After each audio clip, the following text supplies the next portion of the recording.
responsable. RC presenta Buen Provecho, una producción nacional independiente con certificado número 22.388 para dar cumplimiento al artículo 14 de la Ley de Responsabilidad Social. A partir de este momento, los invitamos a formar parte de esta mesa donde se componen y descomponen los problemas del país. RCR presenta Buen Provecho.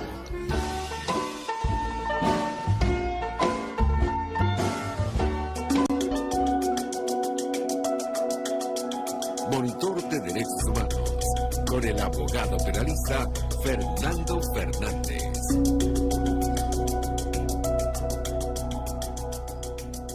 Buen mediodía y buen provecho. Les deseamos a todas las personas que nos escuchan. Les habla Fernando Fernández, director y moderador del Monitor de Derechos Humanos. Encantado de estar con ustedes. Seguidamente los créditos. Dirección General de la Estación, Jaime Nestares. Gerencia de Producción, Dulix Arcaya. Producción del programa, Génesis Rodríguez.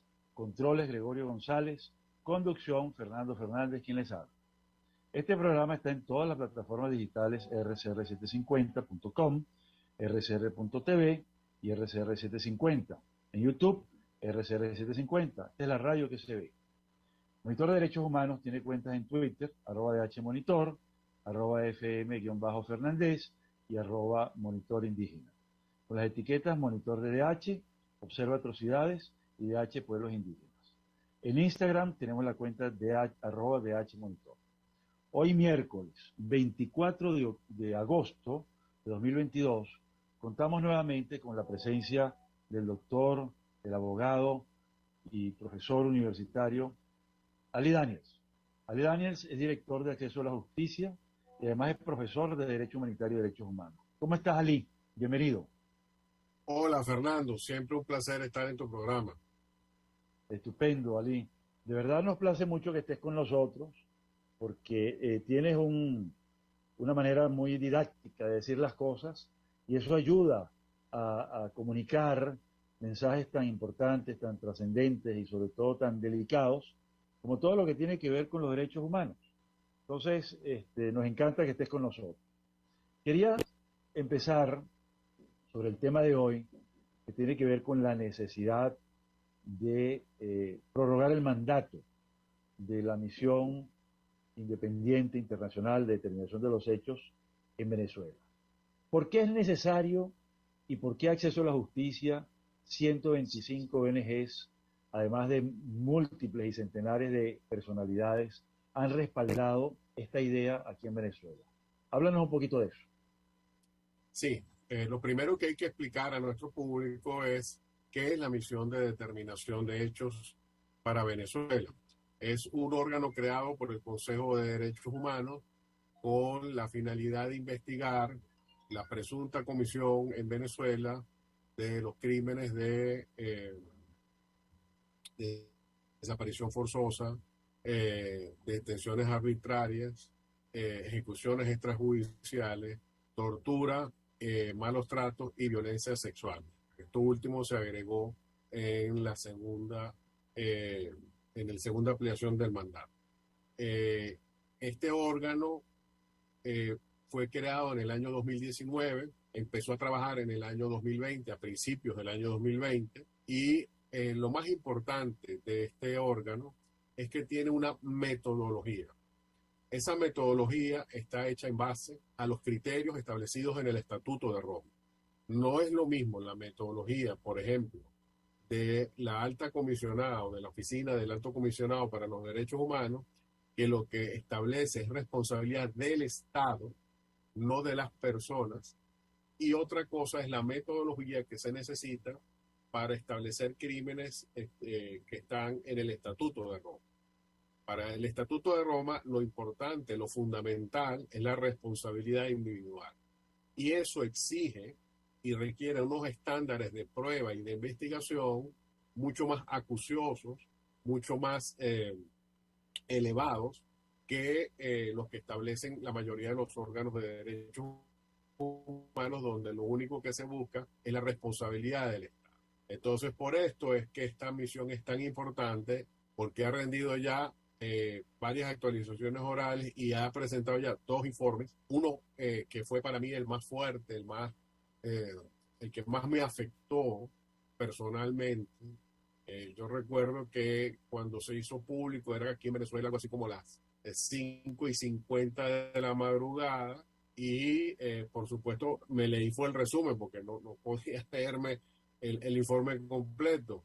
Y en el resumen se decían cosas como que a 1,5 kilómetros de mi casa había un centro de tortura. Te podrás imaginar que yo me tenga que enterar, yo que vivo aquí en Venezuela, me tenga que enterar por un órgano que trabajó desde afuera, que aquí en Caracas hay varios centros de detención y que uno me queda a 1,5 kilómetros, eso realmente a mí me afectó muchísimo porque nos dice de toda esta triste realidad por la que estamos pasando y que si no fuera por órganos como este, con una seriedad y una rigurosidad tan grande como la tiene, pues no nos enteraría. Entonces, en este sentido, se han presentado, como dije, 2 informes. Uno que se presentó en el 2020 y que fue el primero, que ese es el otro elemento, que a mí también, digamos, me emocionó mucho cuando lo leí, fue el primer órgano internacional que señaló que en Venezuela se habían cometido crímenes de lesa humanidad. Eso lo dijo un par de meses antes que la señora Bensouda lo dijese públicamente. Con lo cual, pues ahí tenemos ya solamente estos 2 elementos que estoy mencionando hablan de la importancia de este órgano, que fue el primero en decir en Venezuela se han cometido crímenes de lesa humanidad y además hacerlo con la metodología que exige el Estatuto de Roma. Luego, el año pasado presentó un segundo informe muy importante. ¿Por qué? Porque fue un informe sobre el Poder Judicial y explicó por qué en Venezuela esos crímenes de lesa humanidad que se tocaron en el primer informe no han sido debidamente sancionados sus responsables. ¿Por qué? Porque de acuerdo con los estándares del Estatuto de Roma, los responsables que tienen que ser juzgados no solamente son los autores materiales, que es a lo que se reduce la acción de la justicia en Venezuela, sino que también debe implicar a las cadenas de mando, porque cuando estos delitos se cometen en el ámbito del Estatuto de Roma, exige que sean sistemáticos y generalizados, es decir, que no sean hechos aislados, con lo cual, si son sistemáticos y generalizados, eso implica que la cadena de mando están involucradas y en consecuencia son también responsables. Y con una precisión y una rigurosidad muy grande, ese informe se señaló, por ejemplo, que en Venezuela los jueces no juzgan.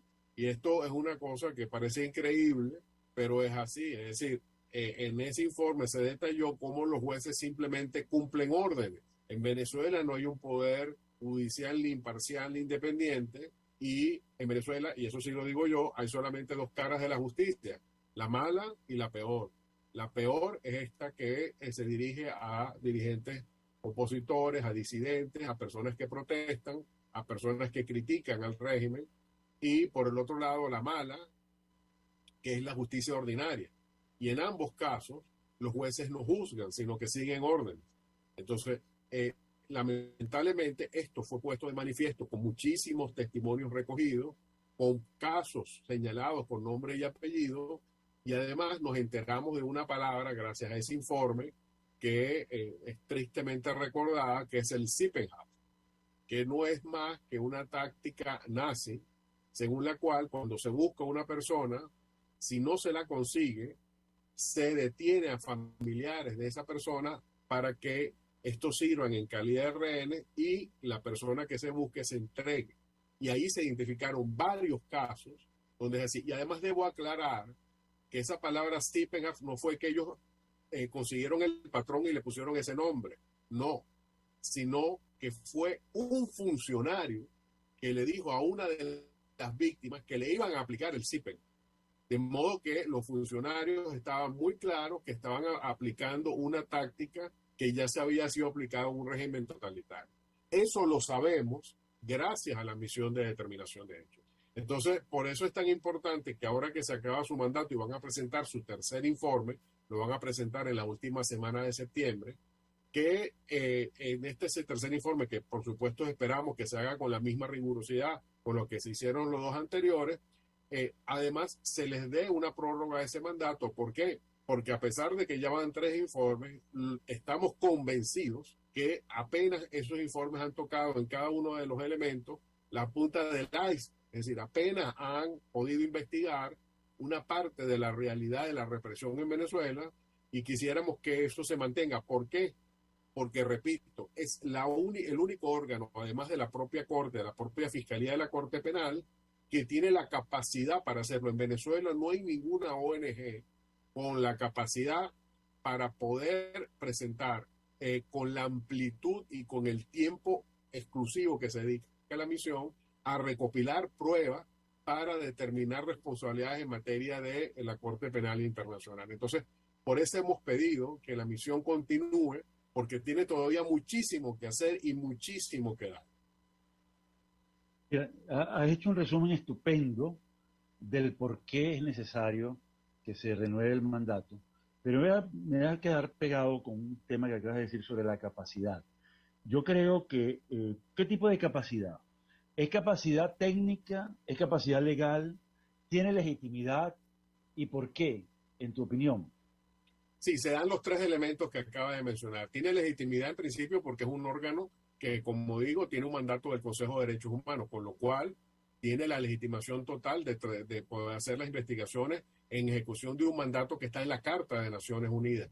En segundo lugar, se trata de personal especializado, es decir, personal que tiene una experiencia criminológica, que sabe dónde tiene que investigar, qué tiene que preguntar, cómo lo tiene que hacer, cómo debe establecer los elementos de prueba, y finalmente tiene, por supuesto, la capacidad legal de llevar esos testimonios, esas pruebas, levantarlos y plasmarlos en una documentación que permita posteriormente su uso por parte de la Corte Penal. Además, esto, hay que decirlo, es una metodología que ya tiene precedentes, es decir, el caso venezolano no es un experimento, sino que ya ha habido otros casos donde el Consejo de Derechos Humanos ha creado misiones de determinación de hechos, y hay un caso muy concreto que es el precedente inmediato del venezolano, que es el caso de Myanmar, donde primero se creó una misión de determinación de hechos, ahí se recopiló una serie de testimonios, una serie de pruebas, e incluso se estableció una lista de posibles responsables,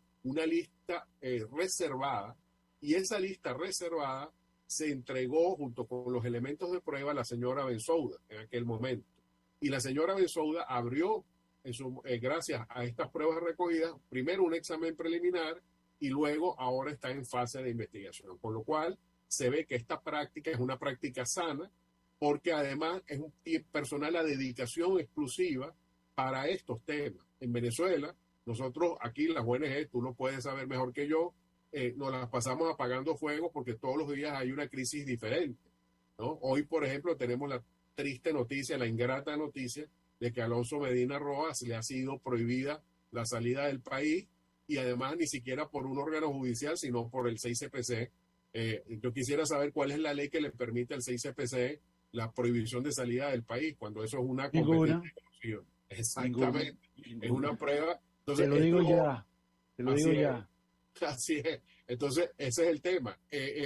La UNAPRE, mañana serán 1000 cosas más, es decir, todos los días, y no nos damos abasto. Somos muy pocos, somos muy pequeñas las organizaciones, y dedicarse, además de lo que puede entrañar para la seguridad personal, el tener que estar investigando responsabilidades penales de funcionarios vinculados a las cadenas de mando. Entonces, esto tiene toda una serie de connotaciones que exigen que sea necesario que la misión sea la que continúe con esa labor, porque además debo decir, a diferencia de lo que dice el gobierno, porque el gobierno, cuando se refiere a la misión, obviamente la desconoce, porque obviamente no le conviene, pero también ha dicho que la mayoría de las cosas que ha dicho la misión ha sido por fuentes terciarias, es decir, por Twitter, por redes sociales, etcétera. Nada más alejado de la verdad. Cualquiera, yo le invito a quienes nos vean, quienes nos escuchen, que vean los informes, están en la página web de Naciones Unidas, busquen misión de determinación de hechos para Venezuela, pónganlo en Google y ahí pueden bajar los informes, y verán que en cada caso, las entrevistas son directamente, cuando se puede, con la víctima, ¿no?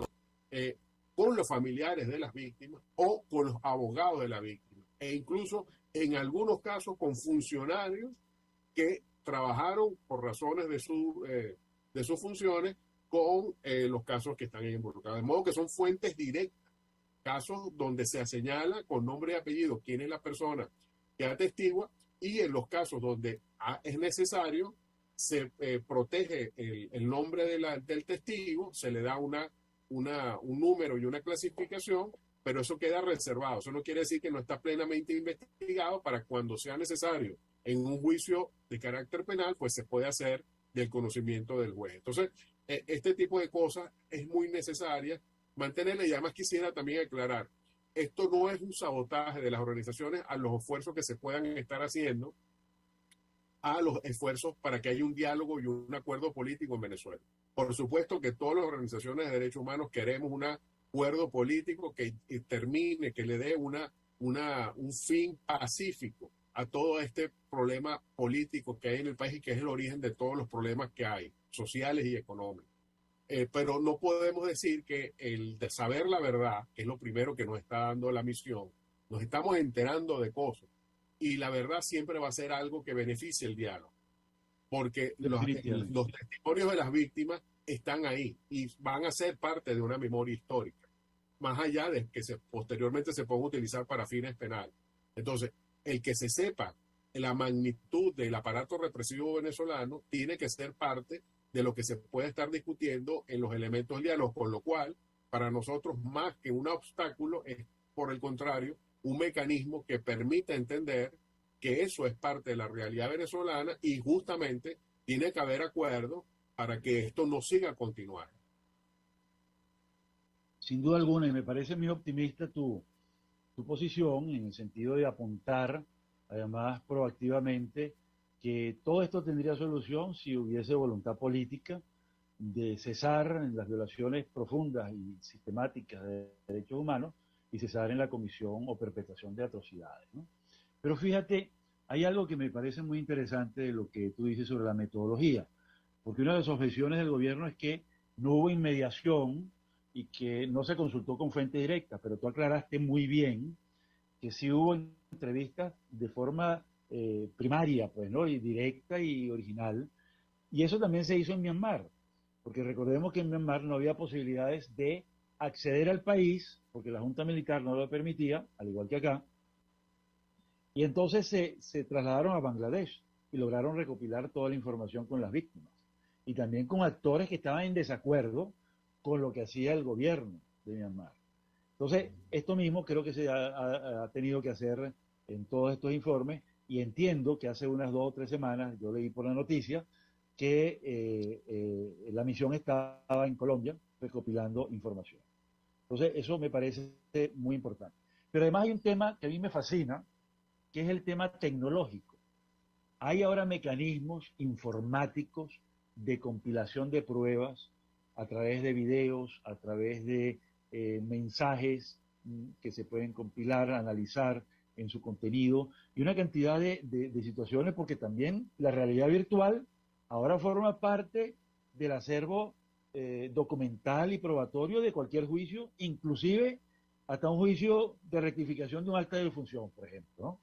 Entonces, esto yo sé que en el área penal internacional esto se está usando, pero me gustaría oír unas ideas tuyas sobre el particular.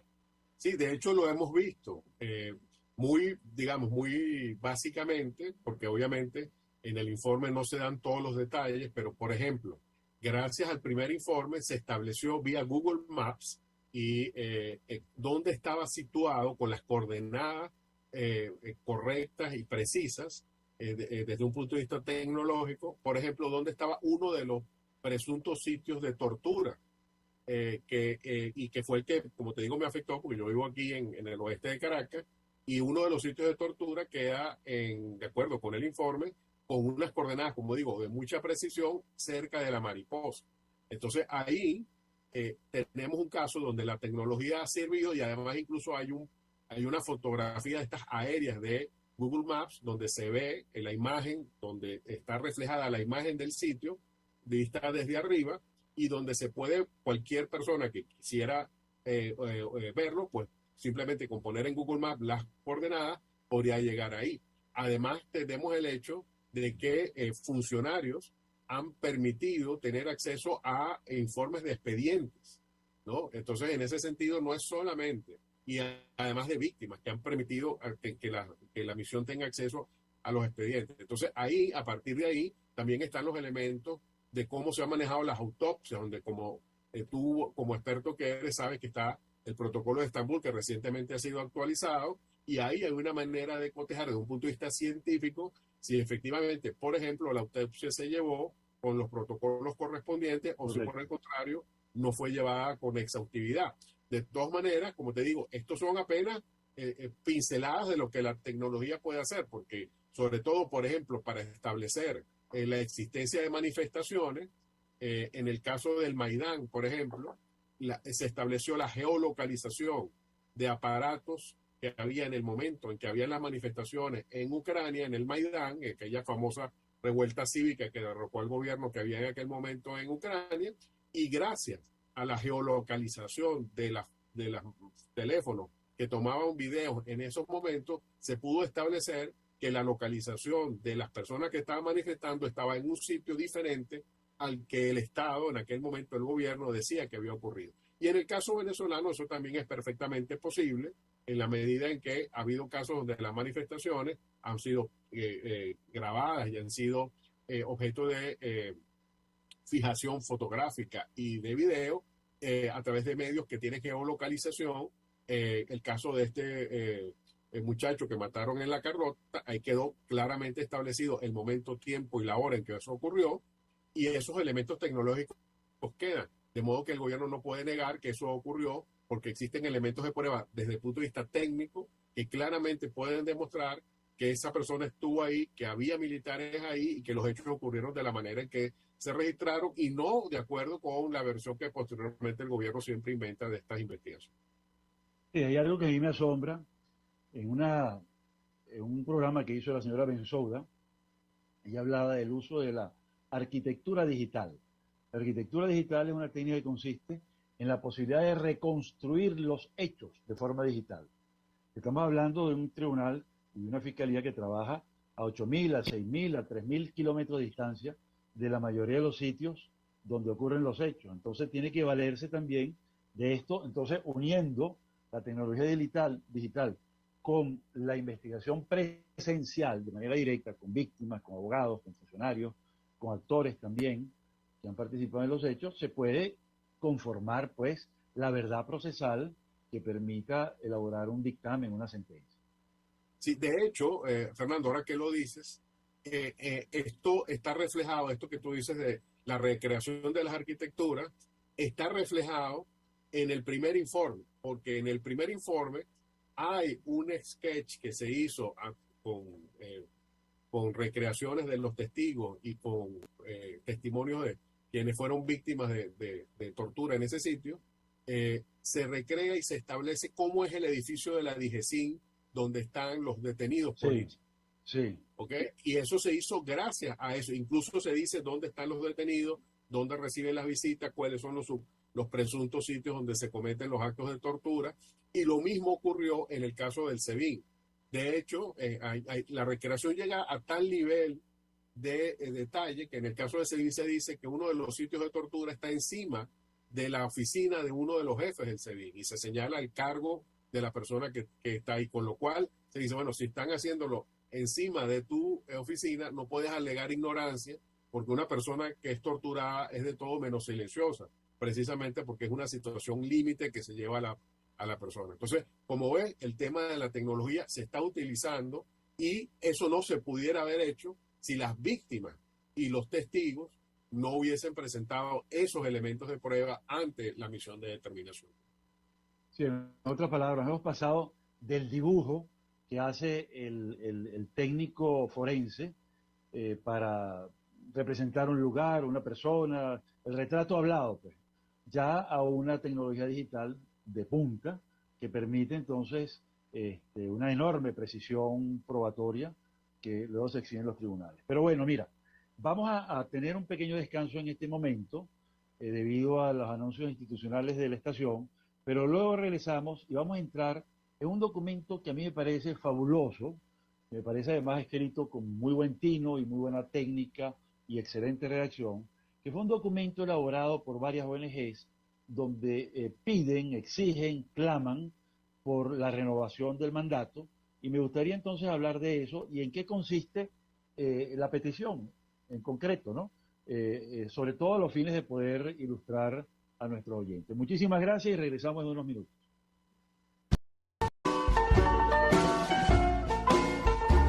Análisis, opinión, entretenimiento y mucho más. Escuchas Buen Provecho por RCR 750, la radio que se ve.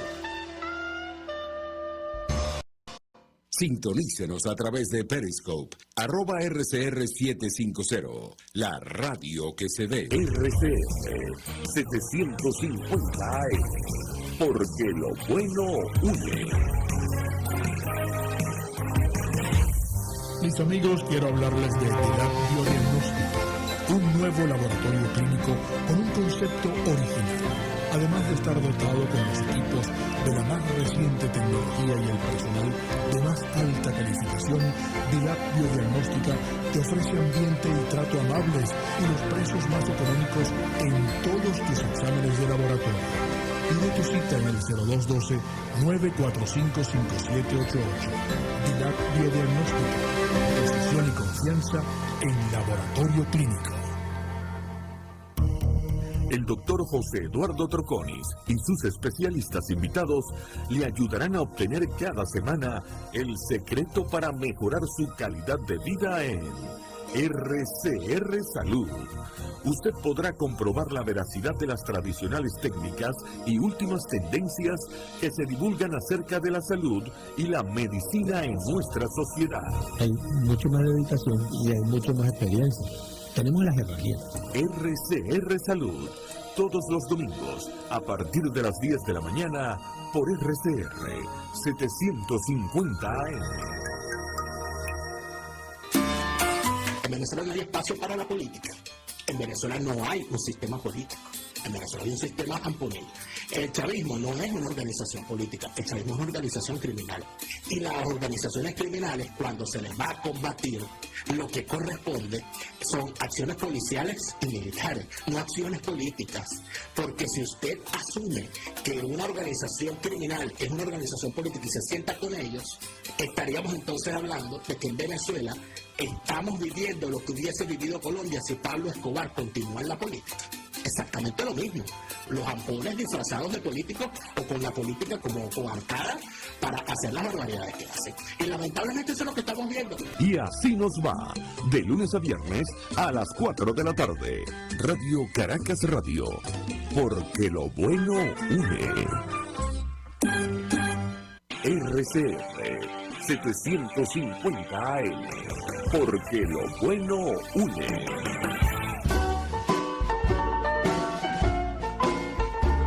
Usted escucha Buen Provecho por RCR 750, la radio que se ve.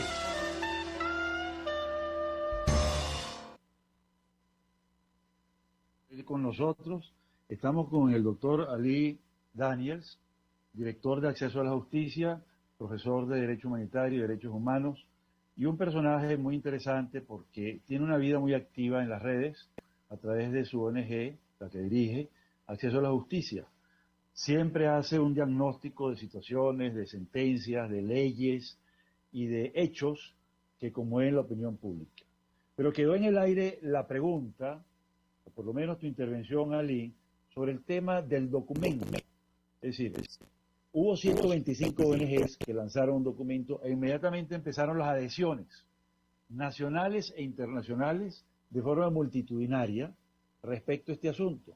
¿Qué nos puedes decir del contenido del documento y por qué tanta gente se pudo poner de acuerdo en un asunto tan necesario y tan importante?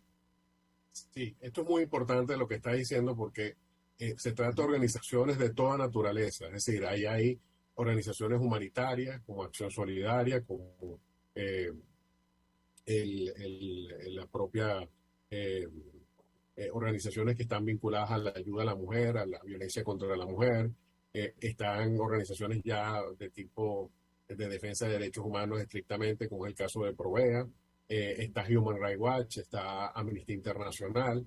Entonces estamos hablando que hay una opinión, digamos, generalizada entre las organizaciones tanto nacionales como internacionales, de que debe postularse una nueva resolución del Consejo donde se prorrogue el mandato. Ahora bien, esto no lo puede hacer ninguna organización por sí misma, ni Amnistía, ni Human Rights Watch tienen la cualidad para poder presentar esta resolución de prórroga del mandato, sino que eso tiene que hacerlo algún país miembro de Naciones Unidas. No hace falta que sea miembro del Consejo. Basta con que el país que lo haga sea un país miembro de Naciones Unidas, con lo cual el espectro es muy amplio. Y es necesario también que sea un país de la región de América Latina, para que se entienda que viene de la preocupación como país de América Latina que se está presentando a la moción. Entonces, claro, en estas circunstancias donde ahora, como se sabe, el péndulo de las elecciones, como antes fue a la derecha, ahora va a la izquierda, entonces en este sentido, pues hay un número grande de países que son de izquierda, pero para nosotros eso no tiene mayor importancia, porque usted puede ser de derecha o de izquierda, a mí me da exactamente lo mismo, pero usted no va a estar de acuerdo con la tortura si usted es una persona seria, sobre todo si usted es una persona decente. Usted no puede estar de acuerdo con la tortura. Entonces, en este sentido... Y demócrata. Tiene que ser un demócrata. Claro. Entonces, a los efectos de esto, nuestro llamado a cualquier país de cualquier ideología, que eso sí tenga un compromiso con los derechos humanos y que presente este proyecto de resolución, que yo estoy seguro, por los contactos que hemos hecho a lo largo de estos meses, que una vez que este país presente este proyecto, va a haber otros que se van a unir, porque hay un consenso efectivamente en América Latina de que la misión, los que han visto con ojos científicos y serios lo que ha hecho la misión, saben que el trabajo ha sido serio, saben que la misión ha cubierto las expectativas, incluso a pesar de que ha tenido graves problemas presupuestarios.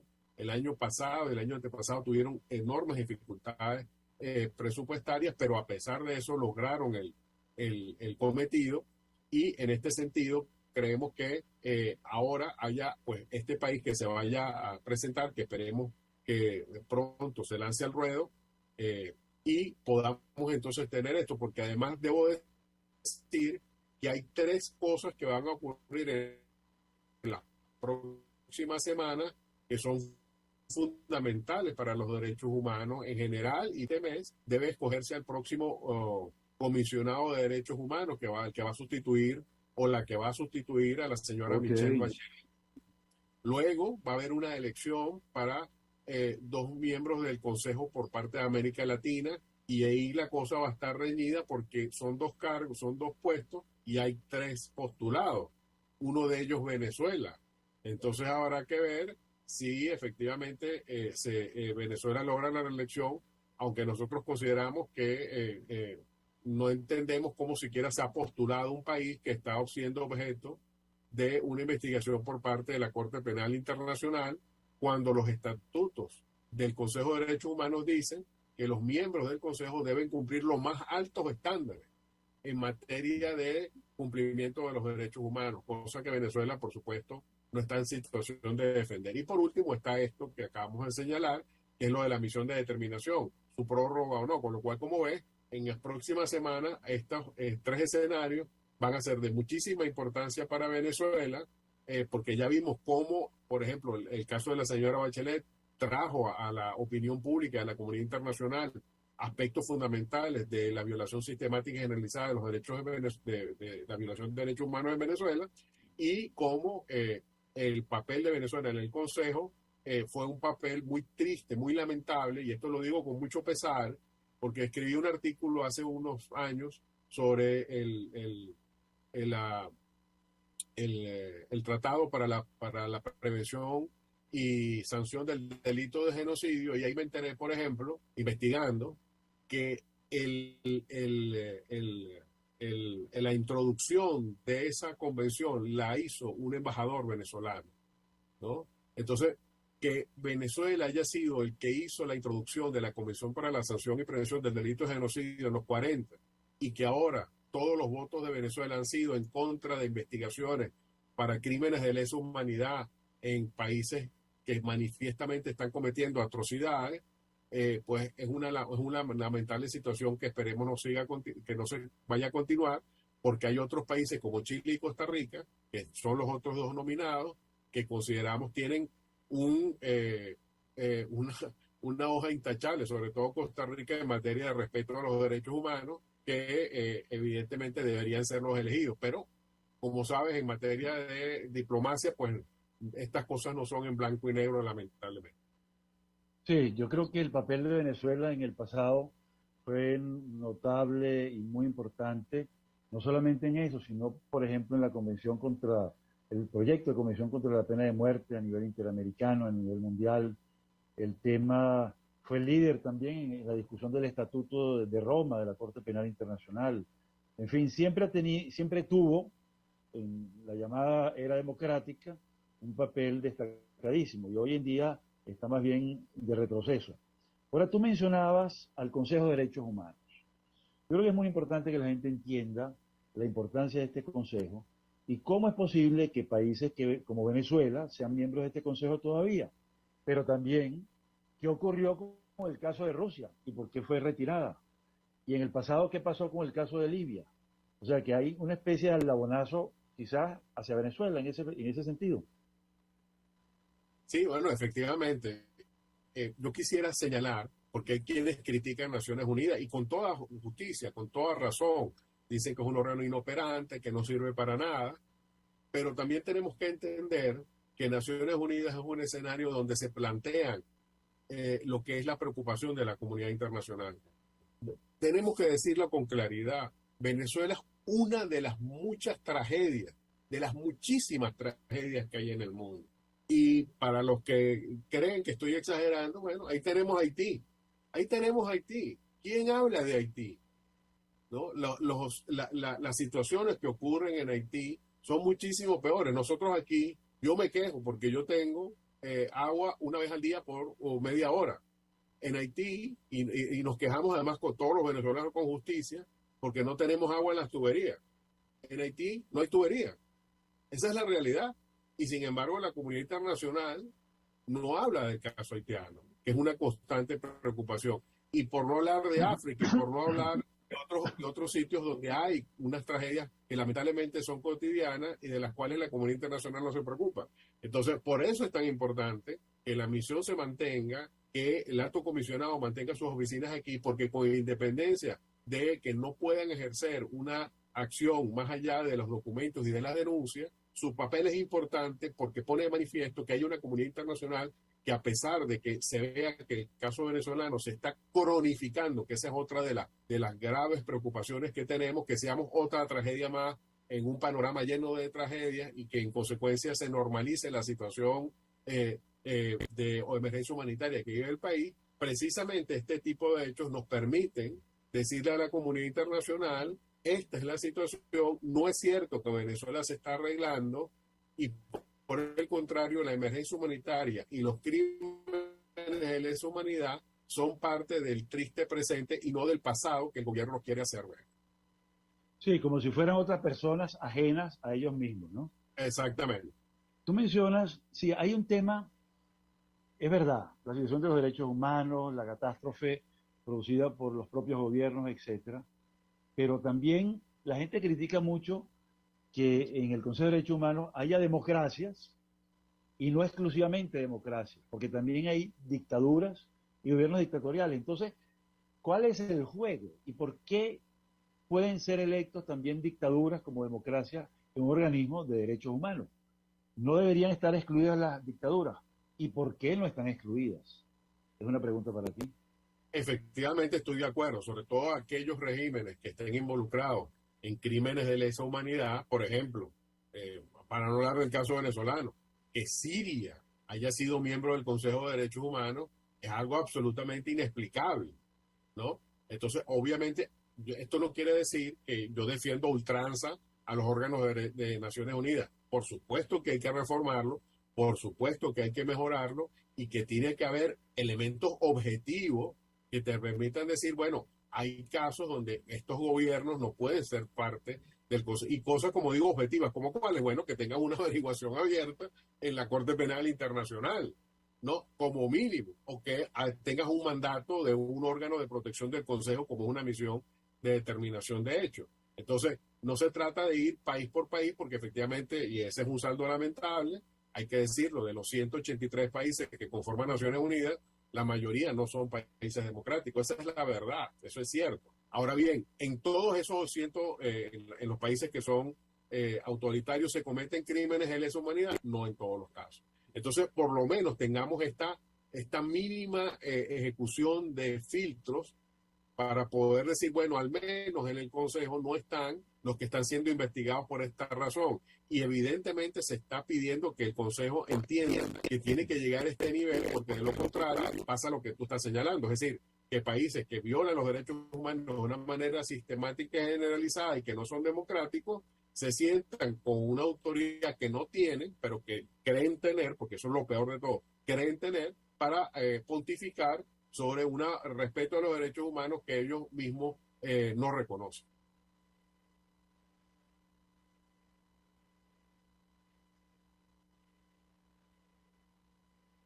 ¿Aló? Sí, te escuchamos, adelante.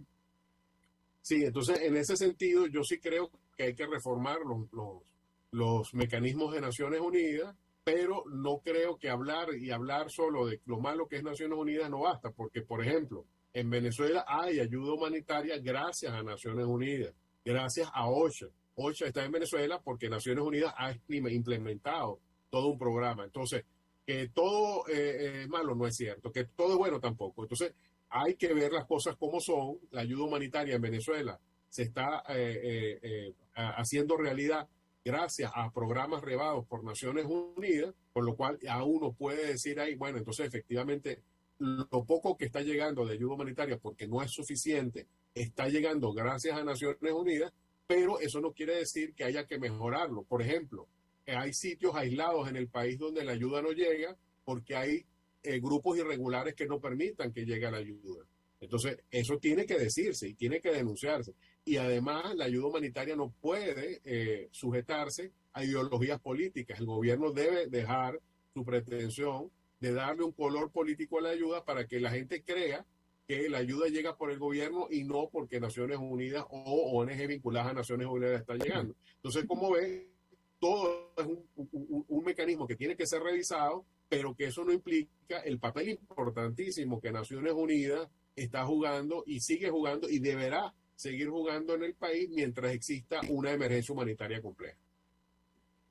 Oye, excelente, Ali. Fíjate que sobre el tema del Consejo de Derechos Humanos y el por qué yo soy proclive a que estén las dictaduras inclusivas, pero que no sean la mayoría, eso sería muy importante, es que ha habido dos tiempos históricos. Antes de la Declaración de los Derechos Humanos, en el año 38, por supuesto, antes de la Segunda Guerra Mundial, y después de. Entonces, el número de las democracias en el mundo era casi inexistente antes de la Segunda Guerra Mundial. Ahora es un grupo muy importante, muy grande, aun cuando todavía no es mayoritario. El hecho de que estén en el Consejo de Derechos Humanos algunas dictaduras es para que aprendan de las democracias. Y por eso es tan importante la serie de recomendaciones que las democracias y otras dictaduras también le dan a las dictaduras para que mejoren su performance y su actuación en derechos humanos. Y si no lo hacen, tendrán que ser expulsadas, como ocurrió con Libia, como ocurrió con Rusia. También la Unión Soviética en la Liga de las Naciones fue expulsada de la ONU, nada más y nada menos cuando invadió Finlandia. De tal manera, pues, que lo que habría que pensar es hasta qué punto una dictadura tiene o no acomodo dentro de las democracias y cuándo no puede seguir siendo parte de organismos de esta naturaleza. Creo que sería un punto de discusión bien interesante, ¿no? Y además quisiera agregar el pequeño grano de arena que un gran venezolano hizo sobre estos temas. Por ejemplo, hablemos de la OEA. Valdría la pena que en los 60 se hablara de este tema, donde la mayoría de los miembros de la OEA en los 60 eran dictaduras. Bueno, obviamente sí valía la pena que formaran parte. ¿Por qué? Porque si República Dominicana no hubiese sido parte de la OEA, el gran Rómulo Gallego no hubiese creado la figura de las visitas in loco.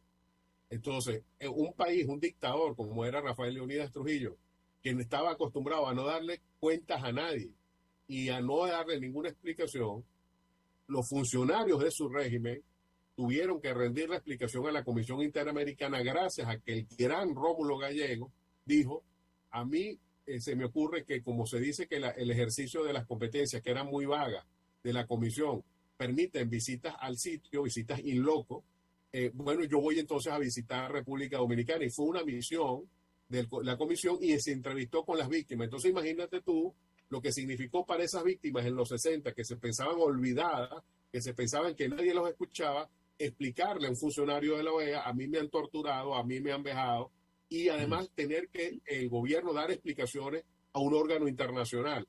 Esto no es menor. Y por eso es que lamentablemente me duele que a Rómulo Gallegos no se le reconozca esa enorme contribución que le dio a la lucha por los derechos humanos cuando todavía no existía la Convención Americana, porque todo esto es antes de la Convención Americana. Entonces ahí ves que efectivamente sí es bueno que la dictadura esté en los organismos internacionales porque tienen que dar explicaciones. Y ya claro, eso es importante para las víctimas. Sí, sobre todo porque se puede ver qué es mentira, qué es verdad. Quitarle la maleza y el pajonal que suelen presentar para encubrir los hechos y así sucesivamente, ¿no? Hay un destacado papel también que hizo Rómulo Gallegos, fue el primer presidente de la Comisión Interamericana de Derechos Humanos. Eso es un prestigio para Venezuela y para el sentir democrático muy grande, muy importante, ¿no? Entonces, bueno, ahí tenemos una cosa que me alegra mucho que lo pongas en evidencia y que lo traigas al programa, porque eso hay que decirlo a los cuatro vientos, ¿no? Y buscar otros personajes equivalentes o que puedan hacer un papel tan importante. Y tenemos un Carlos Ayala, un Pedro Níquem, que han logrado, entre muchos otros, Asdrúbal Aguiar. En fin, ha habido muchos venezolanos muy activos en esta materia, ¿no? Entonces, mira, vamos a ir cerrando ya porque el tiempo se nos acaba. Yo quisiera que en estos últimos minutos tú dijeras, con tu experiencia, con tu sapiencia, ¿qué sugieres tú a las ONGs en torno a empujar la idea de lograr que se prorrogue el mandato de esta misión internacional? ¿Y qué trabajos alternos hay que hacer? ¿A quién hay que convencer? ¿Con quién hay que hablar? ¿Qué sugieres tú?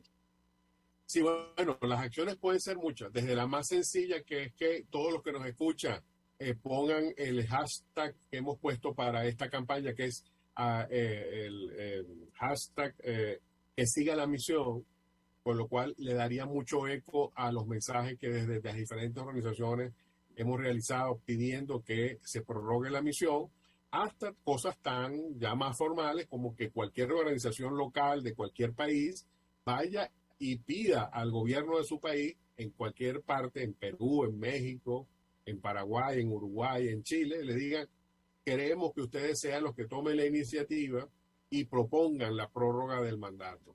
Entonces, a partir de esos dos extremos, es decir, desde el contacto directo con los gobiernos hasta la participación activa en las campañas, se genere un clima de opinión que haga que efectivamente se vea que la necesidad de que la misión continúe se haga.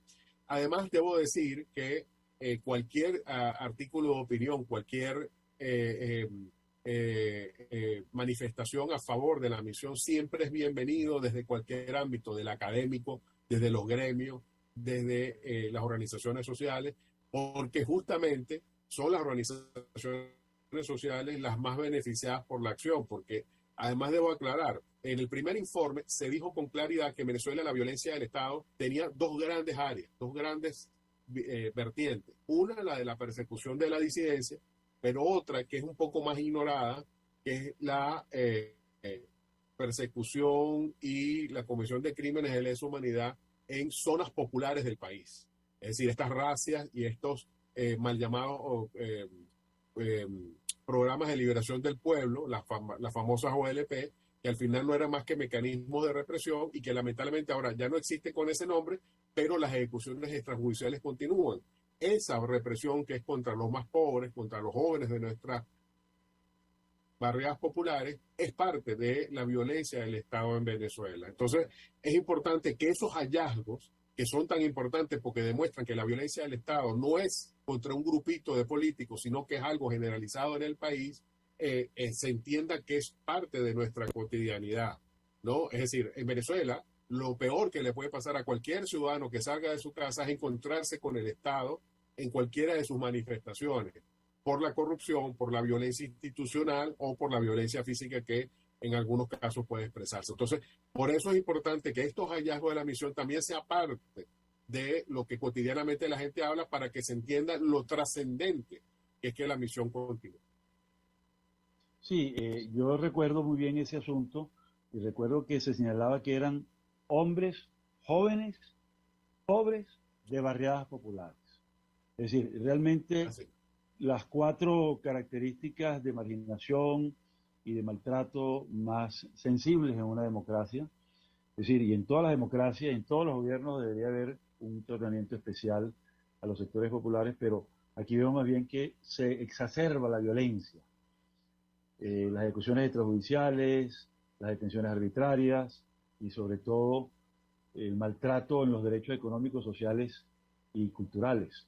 Ahí tenemos el tema del agua, la electricidad, la salud, en fin, todo para hacer un nuevo programa, y dejamos abierta y extendida la invitación a Ali para seguir trabajando estos temas. Me encantó estar contigo, muy completo.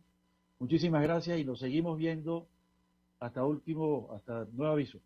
Un gran abrazo. Muchas gracias, Fernando. Siempre un placer. Sí, Cuídate mucho. un abrazote.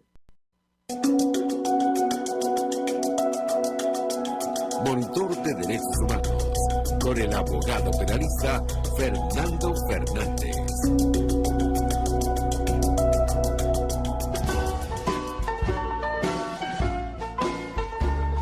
RCR presentó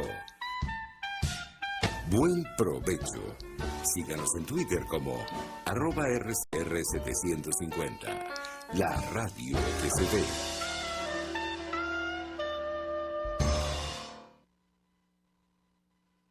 Buen Provecho, una producción nacional independiente con certificado número 22.388 para dar cumplimiento al artículo 14 de la Ley de Responsabilidad